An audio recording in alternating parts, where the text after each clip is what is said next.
Hindi ko alam kung bakit napadpad ako sa ganitong trabaho. Dati katuwaan lang namin to sa school eh.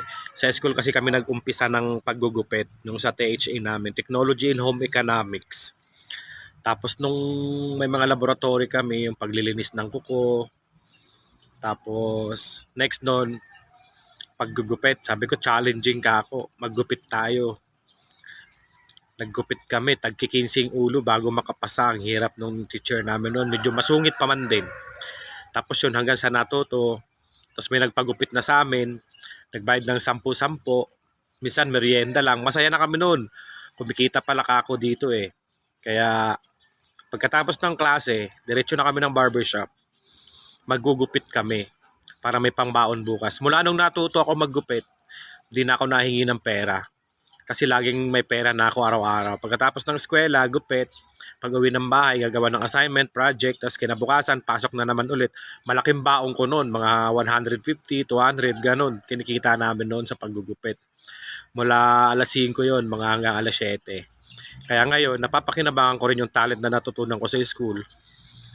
Ginawa ko nang ang hanap buhay ngayon. Doon ako nagkakapera ng malaki.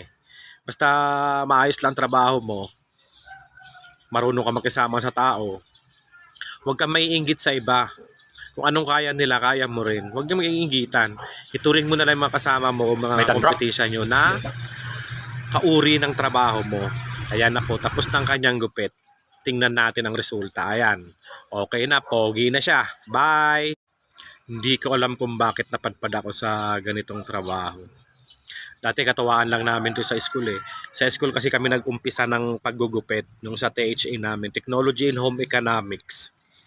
Tapos nung may mga laboratory kami, yung paglilinis ng kuko. Tapos next nun, paggugupit. Sabi ko challenging ka ako, maggupit tayo.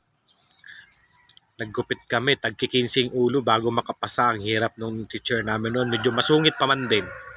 Tapos yun hanggang sa natuto. Tapos may nagpagupit na sa amin, nagbayad ng 10-10.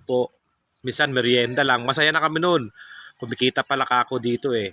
Kaya pagkatapos ng klase, diretso na kami ng barbershop.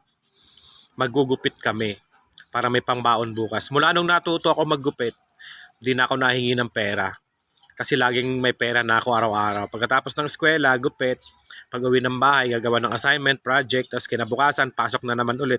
Malaking baong ko noon, mga 150, 200, ganun. Kinikita namin noon sa paggugupit.